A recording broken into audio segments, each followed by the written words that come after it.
Good morning, one and all. This is R. Lakshmi Syamla, Department of Statistics, Sir CRR College for Women, Eluru. Today, we are going to discuss about costs associated with inventories. Okay already మనం previous క్లాస్లో inventory యొక్క definition and అలాగే types of inventories మనం నేర్చుకున్నాము. అందులో మనం కొన్ని costs అనేవి మనకి ఇన్వాల్వ్ అవుతాయి. ఈ యొక్క ఇన్వెంటరీలో మనకి కొన్ని కాస్ట్స్ అనేవి ఇన్వాల్వ్ అవ్వడం అనేది జరుగుతుందని చెప్పుకున్నాము. ఆ ఇన్వాల్వ్డ్ డిఫరెంట్ కాస్ట్స్ ఏంటనేవి ఇక్కడ మనం నేర్చుకున్నాం. Various costs associated with the inventory control are classified as follows. First one is setup cost. This is the cost associated with the setting up of machinery before starting the production. Setup cost is generally assumed to be independent of the quantity ordered or reproduced. First of all ఇక్కడ setup కాస్ట్ని define చేస్తున్నాము. ఈ యొక్క setup cost అనేది ఎలా define చేస్తామంటే మనకి production start అవ్వడానికి ముందుగానే మెషినరీ అంతటినీ కూడా మనం సెటప్ చేసుకోవాలి కదమ్మా. ఒక ఆర్గనైజేషన్ మనం స్టార్ట్ చేస్తున్నాము అంటే కనుక ఆ యొక్క ప్రొడక్షన్ ప్రాసెస్కి కావలసిన మెషినరీస్ అంతటినీ కూడా మనం ఫస్ట్ ఆఫ్ ఆల్ సెటప్ చేసుకోవడం జరుగుతుంది. ఓకే, ఆ ప్రొడక్షన్ స్టార్ట్ అవ్వడానికి ముందుగా మనం సెటప్ చేసుకునే మెషినరీ అంతటికి అయ్యే కాస్ట్నే మనం సెటప్ కాస్ట్ కింద కన్సిడర్ చేస్తున్నాము. Okay, setup cost is generally assumed to be independent of the quantity ordered or reproduced అంటున్నాము. ఓకే, ఈ యొక్క సెటప్ కాస్ట్ అనేది ఇండిపెండెంట్ ఆఫ్ క్వాంటిటీ ఆర్డర్డ్ అంటున్నాము. అంటే మన యొక్క ప్రొడక్షన్ ప్రాసెస్కి ఎంత క్వాంటిటీ ఆర్డర్ క్వాంటిటీ ఎంత అనేది తీసుకుంటాం అనేది ఇండిపెండెంట్ అయి ఉంటుంది అంటున్నాము. అంటే ఏంటి, ఈ యొక్క సెటప్ కాస్ట్ అనేది ప్రొడక్షన్ మనకి స్టార్ట్ అవ్వడానికి ముందుగానే ఆ యొక్క మెషినరీస్ అంతటినీ మనం సెటప్ చేసుకోవడానికి అవసరమయ్యే కాస్ట్ని సెటప్ కాస్ట్ అంటున్నాము. అంతేగాని మనం ఇక్కడ ఆర్డర్ క్వాంటిటీ అంటే ఎంత ఆర్డర్లో మనం ఈ యొక్క ప్రొడక్షన్ ప్రాసెస్ అంతా చెయ్యాలి అనే దాని మీద డిపెండ్ అయ్యి ఈ యొక్క సెటప్ కాస్ట్ అనేది ఉండదు. అందుకని ఇక్కడ క్లియర్గా మెన్షన్ చేస్తున్నారు, setup cost is generally assumed to be independent of the quantity ordered. అంటే జనరల్గా ఏమనుకుంటామంటే మనకి ఇంత క్వాంటిటీలో ఈ యొక్క ఆర్డర్ని మనం ప్రొడక్షన్ చేయాలి అంటే దానికి అవసరమైన కాస్ట్ సెటప్ కాస్ట్ అనుకుంటాము. బట్ ఇక్కడ సెటప్ కాస్ట్ అంటే ఏం చెప్తున్నాము, ప్రొడక్షన్ స్టార్ట్ అవ్వడానికి ముందుగానే మనం మెషినరీస్ అంతటినీ సెటప్ చేసుకోవడానికి అవసరమయ్యే కాస్ట్స్ ఏవైతే ఉన్నాయో దానికి రిలేటెడ్గా ఉన్న డిఫరెంట్ కాస్ట్స్ ఏవైతే ఉన్నాయో వాటిని మనం ఇక్కడ సెటప్ కాస్ట్ కింద డిఫైన్ చేయడం జరుగుతుంది.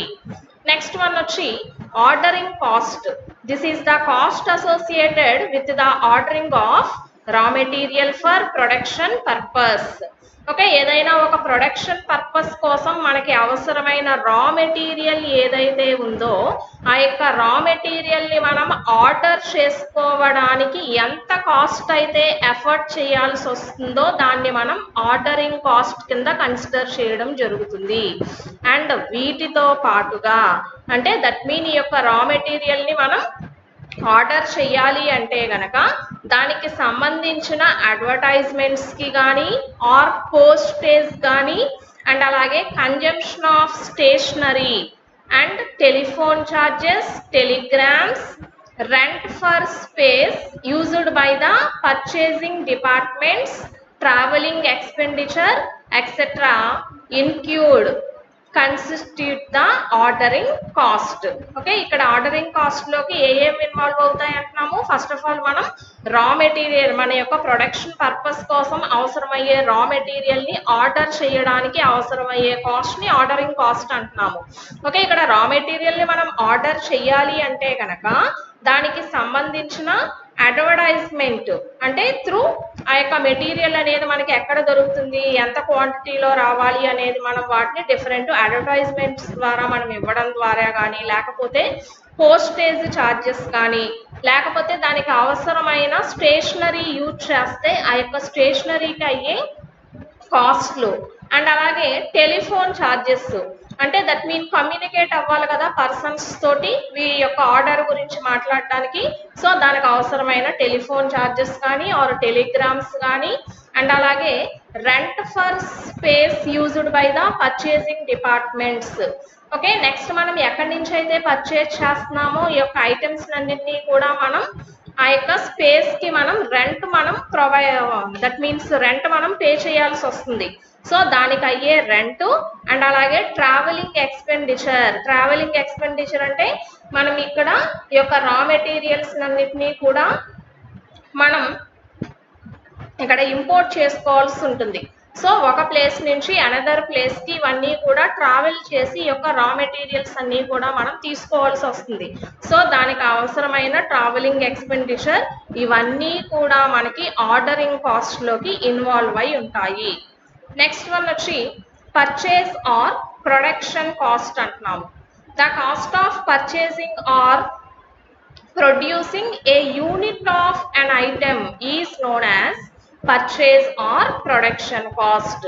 ఓకే, నెక్స్ట్ వన్ వచ్చి పర్చేస్ ఆర్ ప్రొడక్షన్ కాస్ట్ ని మనం ఎలా డిఫైన్ చేస్తున్నామంటే పర్ యూనిట్ ఆఫ్ ఐటమ్ అంటున్నాము. అంటే ఒక యూనిట్ ఆఫ్ ఐటమ్ తీసుకుంటే కనుక ఇండివిజువల్ గా ఆ యొక్క ఐటమ్ ఎంతకి మనం పర్చేజ్ చేస్తున్నాము, లేకపోతే ఆ ఒక్క ఐటెం తయారవ్వడానికి ఎంత ప్రొడక్షన్ కాస్ట్ అయితే ఉంటుందో దాన్నే మనం ఇక్కడ పర్చేస్ ఆర్ ప్రొడక్షన్ కాస్ట్ అంటున్నాము. ఓకే, అంటే మనం ఇక్కడ ఈ యొక్క కాస్ట్ అనేది దేనికి చెప్తున్నాము, ఇండివిజువల్ గా ఒక సింగిల్ ఐటమ్ కి మాత్రమే మనం కాస్ట్ ని రిప్రజెంట్ చేస్తే గనక దాన్ని మనం పర్చేజ్ ఆర్ ప్రొడక్షన్ కాస్ట్ కింద కన్సిడర్ చేయడం జరుగుతుంది. The purchase price will become important when quantity discounts or price breaks are allowed for purchases above a certain quantity or when economies of scale suggest that the per unit production cost can be reduced by a large production run. Okay, ఈ యొక్క purchase price అనేది మనకి very important అంటాము. ఎందుకు important అని చెప్తున్నాము అంటే గనక డిస్కౌంట్స్ ని మనం మెజర్ చేయడానికి. ఓకే, డిస్కౌంట్ అనేది ఎప్పుడు వస్తుంది, మనకి సింగిల్ ఐటమ్ ని కొన్నప్పుడు డిస్కౌంట్ అనేది ఉండదు. ఓకే, వాళ్ళు పర్చేజ్ చేసే నెంబర్ ఆఫ్ ఐటమ్స్ అనేవి ఎక్కువ లార్జ్ అమౌంట్ ఆఫ్ ఐటమ్స్ గనక ఒక కస్టమర్ తీసుకున్నట్లయితే గనక అలా లార్జ్ అమౌంట్ ఆఫ్ ఐటమ్స్ యొక్క ప్రొడక్షన్ జరిగినప్పుడు దానికి రిలేటెడ్ గా యాక్చువల్ ప్రైస్ కన్నా కూడా ఆ యొక్క పర్సన్ కి కొంత ప్రైస్ ని మనం రెడ్యూస్ చేసి ఇవ్వడం జరుగుతుంది అనమాట. సో దాన్నే మనం ఇక్కడ దట్ మీన్స్ డిస్కౌంట్ అని చెప్పి కన్సిడర్ చేస్తున్నాము. సో ఇక్కడ మనం తీసుకునే లార్జ్ నెంబర్ ఆఫ్ ఐటమ్స్ ని బేస్ చేసుకుని ఇక్కడ మనం డిస్కౌంట్స్ అనేది ప్రిపేర్ చేసుకోవడానికి ఈ యొక్క ప్రొడక్షన్ కాస్ట్ అనేది ఒక ఇంపార్టెంట్ రోల్ అనేది ప్లే చేస్తుంది. నెక్స్ట్ వన్ వచ్చి క్యారీయింగ్ ఆర్ హోల్డింగ్ కాస్ట్ అంటున్నాము. Okay, the carrying cost is associated with carrying or holding inventory. Okay, this cost generally includes the cost such as rent for space used for storage, interest on the money, insurance of stored equipment, production depreciation of equipment and furniture used, etc. Okay, next carrying or holding cost అని చెప్తున్నాము. Okay, ఇక్కడ carrying or holding cost లోకి వచ్చేసరికి మనకి ఏ ఏ కాస్ట్లు అనేవి involve అవ్వడం జరుగుతుందంటే rent for space used for storage. Okay, మనకి దగ్గర ఉన్న ఈ యొక్క ప్రొడక్షన్ అంతటినీ కూడా మనం స్టోర్ చేసే ప్లేసెస్ ఉంటాయి కదమ్మా, ఆ యొక్క స్పేసెస్ కి మనం పే చేసే రెంట్ ఏదైతే ఉందో అది one of the cost. Next interest on the money locked up అంటున్నాము. అంటే మనం ఇక్కడ ప్రొడక్షన్ మీద ఇన్వెస్ట్ చేయడానికి మనం ఎక్కడైనా మనీ ఇంట్రెస్ట్ కి తీసుకొస్తే గనక ఆ యొక్క మనీ మీద అయ్యే ఇంట్రెస్ట్ ఏదైతే ఉంటుందో ఓకే ఆ యొక్క ఇంట్రెస్ట్ ని కూడా ఇక్కడ మనం క్యారీయింగ్ కాస్ట్ కింద కన్సిడర్ చేస్తున్నాం. Next insurance of stored equipment అంటున్నాము. అంటే మనం ఇక్కడ స్టోరేజ్ చేసిన ప్రొడక్షన్ అంతటికి కూడా ఓకే, ఇక్కడ మనం స్టోర్ చేస్తున్నాము అంటే ఇక్కడ మనకి ఎక్కువ లాట్ ఆఫ్ ఐటమ్స్ అనేవి ఉంటాయి స్టోరేజెస్ లో. సో వాటన్నిటికీ కూడా ఎనీ డ్యామేజ్ అనేది జరగకుండా, అంటే అన్ఎక్స్పెక్టెడ్ గా ఏవైనా ఫైర్ ప్రాబ్లమ్స్ కానీ ఇలాంటివన్నీ జరిగినప్పుడు మన దగ్గర ఉన్న ఆ యొక్క లాట్ ఆఫ్ ఐటమ్స్ అన్నీ కూడా మనకి స్పాయిల్ అవ్వడానికి ఛాన్స్ ఉంటుంది. సో వాటన్నిటికీ కూడా ముందుగానే ఇక్కడ ఇన్సూరెన్స్ కవరేజ్ చేయడం అనేది జరుగుతుంది అనమాట. ఓకే, అక్కడ మనం ఇన్సూరెన్స్ కవరేజ్ చేస్తున్నాము అంటే దానికి కొంత అమౌంట్ అనేది మనం పే చేయాల్సి ఉంటుంది కదా. సో అక్కడ మనం ఇన్సూరెన్స్ కి మనం పే చేసే అమౌంట్ అండ్ అలాగే production depreciation of equipment. Okay, ఇక్కడ డిప్రిసియేషన్ అంటున్నాము. ఓకే, డిప్రిసియేషన్ అంటే దట్ మీన్స్ రెడ్యూస్డ్ అనమాట. అంటే కొన్ని సిచ్యువేషన్స్ లో ఏమవుతుంది, ఆ ఎక్విప్మెంట్ యొక్క కాస్ట్ అనేది కొన్ని సిచ్యువేషన్స్ లో మనకి తగ్గుతూ వస్తుంది అనమాట. అంటే ఒరిజినల్ ప్రైస్ వాల్యూ కన్నా ఇక్కడ రెడ్యూస్డ్ కాస్ట్ యొక్క డిఫరెన్స్ ఏదైతే ఉందో ఆ యొక్క రెడ్యూస్ కాస్ట్ ని కూడా ఇక్కడ మనం క్యారీయింగ్ కాస్ట్ కింద కన్సిడర్ చేస్తాము. And furniture used. Okay, next ఇంకా మనం అడిషనల్ గా అక్కడ యూజ్ చేసే ఫర్నిచర్స్ ఏవైతే ఉన్నాయో ఆ ఫర్నిచర్ కి అయ్యే కాస్ట్, ఇలాంటి వాటిని అన్నిటినీ కూడా ఏమని చెప్తున్నారు, క్యారీయింగ్ ఆర్ హోల్డింగ్ కాస్ట్ కింద కన్సిడర్ చేయడం జరుగుతుంది. Next shortage or stock out costs అంటున్నాము. The penalty cost for running out of stock, that is when an item cannot be supplied on the customer's demand, is known as shortage cost. Okay, ఇక్కడ penalty cost అంటున్నాము. So penalty cost అంటే ఇక్కడ మనం దాన్ని ఎలా define చేస్తున్నామంటే ఒక customer యొక్క డిమాండ్ కి తగ్గట్టుగా మనం ఆ యొక్క నెంబర్ ఆఫ్ ఐటమ్స్ ని సప్లై చేయలేనప్పుడు వచ్చే కాస్ట్ నే మనం షార్టేజ్ కాస్ట్ కింద కన్సిడర్ చేస్తాము. అంటే దట్ మీన్స్ దీని యొక్క ఎఫెక్ట్ అనేది ఎప్పుడు పడుతుంది మనకి, this cost includes the loss of potential profit through sales of items and loss of goodwill in terms of permanent loss of customers and its associated lost profit in future sales. Okay, మనకి ఎప్పుడు కూడా ఒక customer regular గా ఆ యొక్క items ని తీసుకెళ్తున్నారు, వాళ్ళు ఎంతైతే నెంబర్ ఆఫ్ ఐటమ్స్ డిమాండ్ చేస్తున్నారో దానికి తగ్గట్టుగా మనం ఎప్పుడు సప్లై చేస్తున్నాము. ఓకే, అన్ఎక్స్పెక్టెడ్ గా కొన్ని సిచ్యువేషన్స్ వల్ల ఏమైందంటే ఈ యొక్క ప్రొడక్షన్ లో మనకి షార్టేజ్ వచ్చి ఆ యొక్క ఐటమ్స్ అంటే కస్టమర్ కి డిమాండ్ కి తగ్గట్టుగా మనం ఐటమ్స్ ని మనం సప్లై చేయడం జరగలేదన్నమాట. సో అలాంటప్పుడు ఏమవుతుంది, అక్కడ మనం ఆర్డర్ అంతా కూడా లాస్ అయినట్టు. సో ఆర్డర్ లాస్ అయ్యాము అంటే ఆర్డర్ మీద వచ్చే ఫైనల్ గా ప్రాఫిట్ అనేది మనం లాస్ అవ్వడం జరుగుతుంది. అండ్ ఆ కస్టమర్ దగ్గర మనకి ఉన్న గుడ్ విల్ అంతా కూడా లాస్ అవ్వడం జరుగుతుంది. అండ్ ఇన్ ఫ్యూచర్ సేల్స్ అంటే ఒకసారి ఇలా జరిగింది కాబట్టి ఇన్ ఫ్యూచర్ లో మళ్ళీ ఆ కస్టమర్ మనకి ఆర్డర్స్ ఇవ్వకపోవచ్చు అనమాట. సో ఇలాంటివన్నీ కూడా ఇన్ ఫ్యూచర్ సేల్స్ లో లాస్ అవ్వడానికి కానీ మన యొక్క గుడ్ విల్ లాస్ అయ్యే పొజిషన్ లోకి వచ్చాము.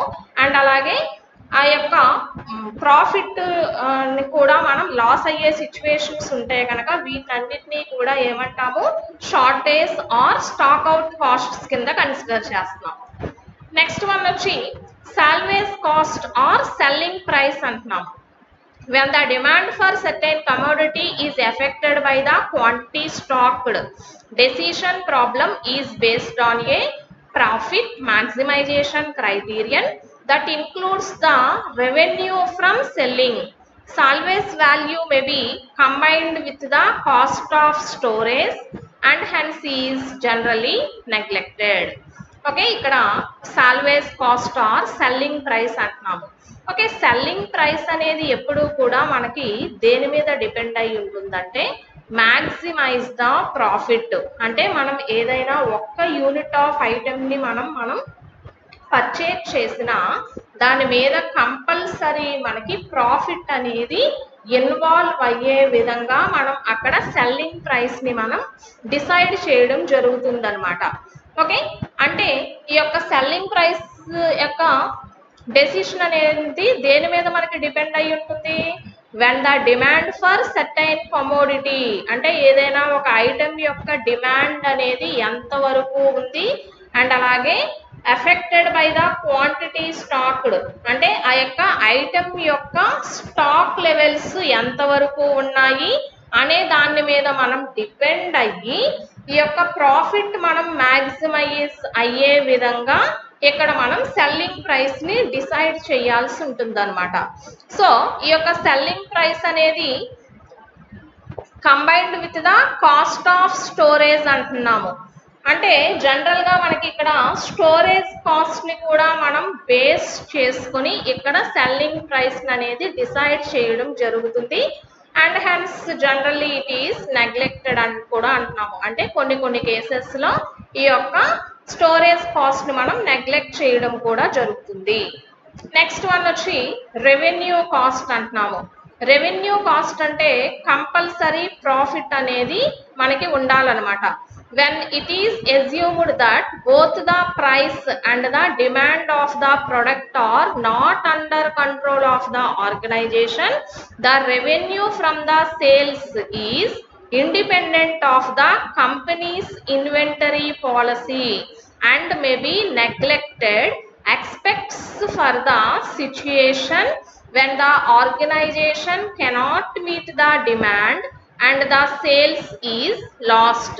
Therefore, the revenue cost may or may not be included in the study of inventory policy. Okay, ఇక్కడ రెవెన్యూ కాస్ట్ ని మనం ఎలా డిఫైన్ చేస్తున్నామంటే, when it is assumed that both the price and the demand of the product are not under control of the organisation అంటున్నారు. అంటే ఒక organisation యొక్క చేతిలో ఆ యొక్క ప్రైస్ అండ్ డిమాండ్, ఒక ప్రొడక్ట్ యొక్క ప్రైస్ లెవెల్స్ అండ్ అలాగే ఆ ప్రొడక్ట్ యొక్క డిమాండ్ లెవెల్స్ అనేవి అండర్ కంట్రోల్లో లేనప్పుడు ఆ యొక్క కంపెనీస్ యొక్క ఇన్వెంటరీ పాలసీ ప్రకారం ఏం చేస్తారంటే, కంపల్సరీ ఆ యొక్క ఐటమ్ మీద మనకి ప్రాఫిట్ రావాలి అనే కండిషన్ ని కొన్ని కేసెస్ లో నెగ్లెక్ట్ చేయడం జరుగుతుందన్నమాట. అంటే ఇవన్నీ కూడా మనకి ఇన్వెంటరీ పాలసీలో డిపెండ్ అయి ఉంటాయి. అంటే కొన్ని ఇన్వెంటరీ అంటే ఏం చెప్పుకుంటున్నాం, అసలు మనం లిస్ట్ ఆఫ్ ఐటమ్స్ అంటున్నాము. అంటే కొన్ని ఇన్వెంటరీ ఆఫ్ ఐటమ్స్ లో వాటిని ఒరిజినల్ ప్రైస్, అంటే వాళ్ళకి ప్రొడక్షన్ కాస్ట్ అయిన ప్రైస్ వస్తే సరిపోతుంది అనమాట. సో అలాంటి సిచ్యువేషన్స్ లో ఏం చేస్తారంటే అక్కడ ప్రాఫిట్ లేకుండానే కొన్ని నెంబర్ ఆఫ్ ఐటమ్స్ ని సేల్ చేయడం జరుగుతుంది. నెక్స్ట్ ఇంకొక అదర్ ఇన్వెంటరీస్ లో ప్రాఫిట్ గెయిన్ చేసుకునే విధంగా వాటిని సేల్ చేయడం జరుగుతుంది అనమాట. అంటే ఎప్పుడూ కూడా ఈ యొక్క ప్రైస్ లెవెల్స్ అనేవి, అంటే దట్ మీన్స్ ఈ యొక్క ప్రాఫిట్ లెవెల్స్ అనేవి ఒకే విధంగా ఉండేటట్టు ఆర్గనైజేషన్ అనేది ఎప్పుడూ ఫిక్స్ చేయదు. ఆ యొక్క ప్రొడక్షన్ యొక్క ఆర్ ప్రొడక్ట్ యొక్క ప్రైస్ అండ్ డిమాండ్ ని బేస్ చేసుకుని కొన్ని సిచ్యువేషన్స్ లో కొన్ని నెంబర్ ఆఫ్ ఐటమ్స్ మీద ప్రాఫిట్ ని గెయిన్ చేసుకునే విధంగా ప్రైస్ ని ఫిక్స్ చేస్తే, కొన్ని ఐటమ్స్ మీద ఓన్లీ సెల్లింగ్ ప్రైస్ అంటే ప్రాఫిట్ అనేది లేకుండానే కొన్ని నెంబర్ ఆఫ్ ప్రొడక్ట్స్ ని సేల్ చేయడం జరుగుతుంది అనమాట. So this is the revenue cost. ఇవి మనకి ఇన్వెంటరీ కంట్రోల్లో మనకి ఇన్వాల్వ్ అయ్యే various costs. Okay, thank you.